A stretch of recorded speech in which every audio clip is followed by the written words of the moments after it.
આટલી સ્થિતિ ક્ષણમાં કીધી હવે પદની તમને પ્રાપ્તિ થાય પણ સદગુરુના ચરણમાં જવું પડે.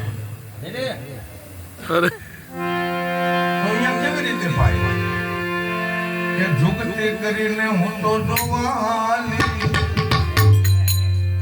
મારા સદગુરુએ બતાવી શાન.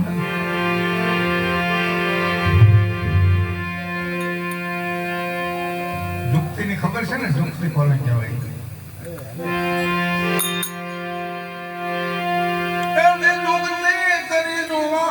મારા સદગુરુએ બતાવી શાન. અમરનગરમાં મેં તો આચમ દેખ્યા. અરે અરે એ ત્યારે હું તો ભૂલી ગઈ મારા દેહનું ભાન.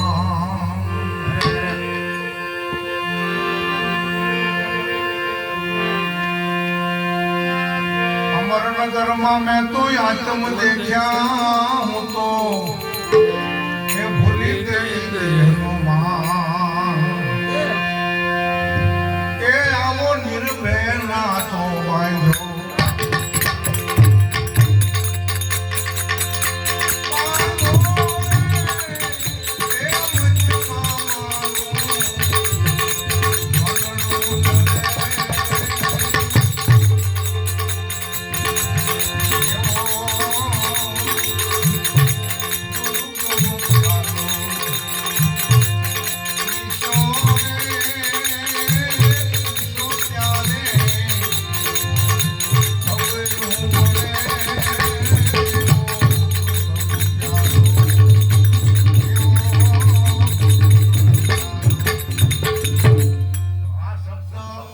સમજવાના છે. અમરનગર ક્યાં આવ્યું? અરે અરે આપણે અમરનગર ની અંદર આત્માના દર્શન કરવાના છે. પણ જ્યાં સુધી આપણે જુક્તિમાં ન જાવી ત્યાં સુધી આપણને અમરનગર ની ઓળખાણ ન થાય. અમરનગર એવું છે કે અહીંયા જયારે આપણે જાવી ને એટલે મુખ દરવાજાની અંદર હીરા માણેક છે અને બધા પરમહંસો એટલા બધા અહીંયા બિરાજમાન છે તો હાટા હીરાના હાટ માંડીને બેઠા છે. અરે અરે અને હાટની હાટડીએ જઈને ઉભા રહી એટલે વેપારીઓ કે લઈ જાઓ હીરા, લઈ જાઓ હીરા, લઈ જાઓ હીરા.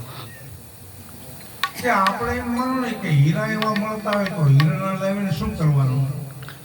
હીરાનું કંઈક અહીંયા કાગળિયાની નોટું 500 નોટું કંઈ ન આવે. આપણે હીરા શું કામ લેવાના છે? આપણે ભજન શું કામ સાંભળવાના છે? આપણે આ શબ્દ શું કામ ગ્રહણ કરવાના છે? હીરાની વાત કરું છું. કારણ કે શબ્દ આર હે શબ્દ પાર હે સમજ કી જગ ઢેરિયા. જેને જેને શબ્દ વિચાર્યા वो સતગુરુ હમેરિયા. આ તો શબ્દ રૂપી હીરાની વાતો છે, માયાવી શબ્દોની, પરાના શબ્દોની વાત છે. સવારામજીએ ભજન કીધું કે ઝૂકતી એટલે તમારે પાઠમાં જવું પડે.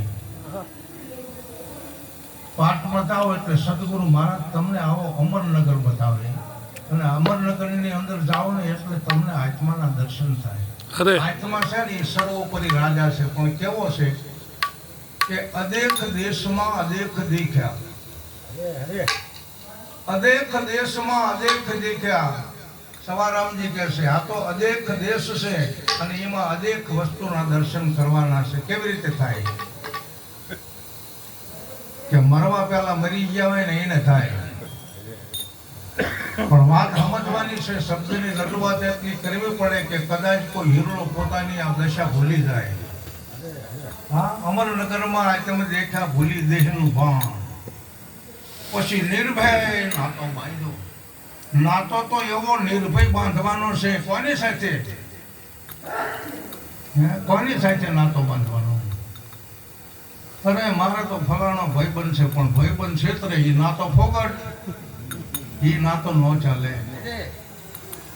મારે તો નિર્ભય નાતો અખંડ બાંધવાનો છે સદગુરુ સાથે.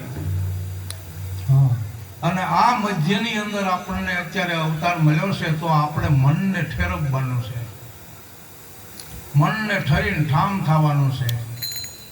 આ મન છે એ માકડાપણું ભોગવતું હોય તો એ માકડાપણું એને મૂકી દેવાનું છે. મન પછી નિરંજન પુરુષ બની જાય છે અને ઠરીને ઠામ થઈ જાય છે. આવો સદગુરુ ગમનો ગુરુગમ પ્યાલો છે અને એ પીવે એટલે અમરનગરની પ્રાપ્તિ થાય.